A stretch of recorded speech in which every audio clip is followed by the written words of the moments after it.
Interview coat किया था, वो जो उन्होंने बोला था, मुझे एग्जैक्ट तो याद नहीं था कि पता नहीं, मुझे पता है कि जोड़ना पड़ता है हाथों को और पता नहीं क्या झुकाना पड़ता है और ये वो करके मैंने वही कोट किया था। पता नहीं लोग और ही तरह ऑफेंड हो गए।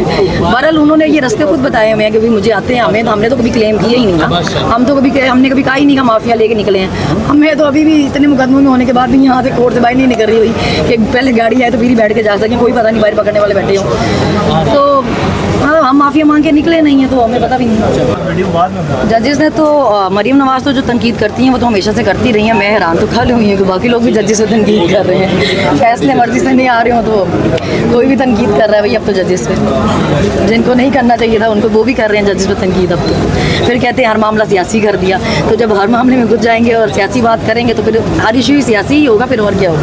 मैं चाहती थी कि जब मुझे कभी मौका मिले तो मैं मरीम नवाज़ का खास शुक्रिया अदा करूँ कि जो कोई भी उनका एडवाइज़र है, मेरी तरफ से बहुत शुक्रिया आपका, जो मशवरे देने वाले थे, बार बार मेरी गिरफ्तारियाँ करने वाले थे, आपके चक्कर में जो है ना मैं लीडर ही हूँ अभी, तो बड़ी मेहरबानी। ये जो एडवाइज़र है इसको पक्का रखें ज़रा अपने पास। टफ टाइम देंगे मरीम नवाज़ को?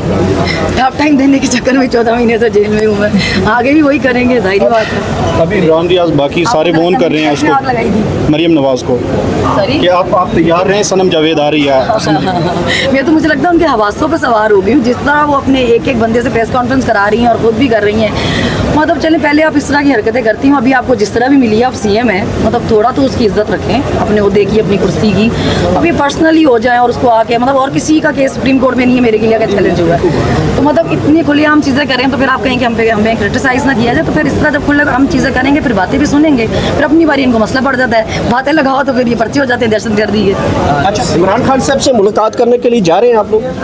देखिए अगर वो मिलना चाहें तो खान साहब की मर्जी है, मैं तो कहूँगी मिले। अभी सिर्फ आलिया हमजा मलिक और डॉक्टर यास्मीन राशिद जेल में है। मैं चीफ जस्टिस साहब से कहना चाहूँगी, चीफ जस्टिस ऑफ पाकिस्तान से, कि बराए मेहरबानी आप इन खवातीन के बारे में कुछ सोचें, इनके बारे में कुछ करें। ये 14-14 महीनों से जेलों में है, कोई सज़ा नहीं हुई भी, कुछ साबित नहीं हुआ। हम रिमांड हमारे 14-14 महीनों पे गए हैं, हम कोई किसी सज़ा में जेल में नहीं थे, कभी फिजिकल या कभी जुडिशल, पर हम 14-14 महीनों से रिमांडों पे जेल में हैं। तो प्लीज़ इसको ज़रा देखें। देखिए बातें ही है ना हमारे पास करने के लिए, बोलने के लिए लफ्ज़ ही हैं, वो भी अगर मतलब शोला बयानी हो जाए तो वो भी ये क्या हम करें, मसले लेके तो घूम नहीं रहे, जुबान ही है एक पास, तो बोलेंगे तो सही ना, अब गूंगे तो नहीं हो सकते। पे बात करेंगी आप जिस तरह मैंने तो अभी कहा है कि जी इस मुल्क का सबसे बड़ा मसला ये है कि महंगाई कंट्रोल नहीं हो रही, इतने बिजली के बिल आ रहे हैं, फिर भी लोड शेडिंग है, लोग बिल नहीं दे पा रहे, बच्चों के स्कूल की फीसेस नहीं दे पा रहे, अमन की क्या देखें सूरत हाल है। अभी आप खुद ही आपने सुना कि जी स्मगलिंग बड़ी हो रही है, अभी ये इतने बड़े इशू है, इनको देखें ना, अब इनको देखें पीटीआई को छोड़ दें। आपने 2-2.5 साल लगा लिए उसको खत्म करने की कोशिश में, इतनी मेहनत जो उनको खत्म करने में हो रही है, आप मुल्क की बेहतरी के लिए लगाएं।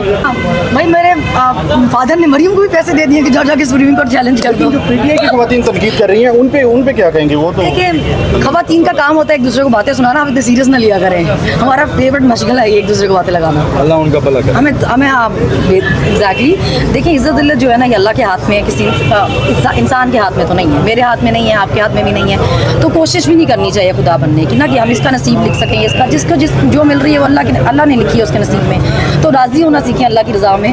अल्लाह आप लोगों को भी राज़ी करे, खुश रखे, और खवातीन को इतना सीरियस ना लेकर वो आपस में इस तरह करती रहती हैं।